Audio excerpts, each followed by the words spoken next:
Yeah, I think in some ways it depends on where you're starting from. So for me, I started with basically a brand new congregation. And so we just talked from day one about the fact that even though we were only 7 people, we wanted to become a church that would plant churches.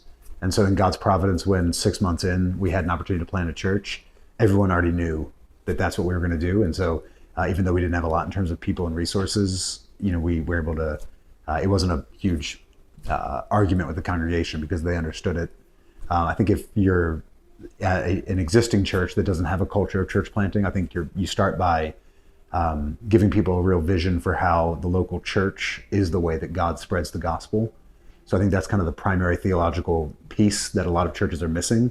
They think the gospel spreads through parachurch ministries and individual evangelism, which of course is true, but that actually God's mission strategy, if you look at the book of Acts, is to plant churches. That's what the apostles did. They got the Great Commission from Jesus and they responded to it by going out and starting churches.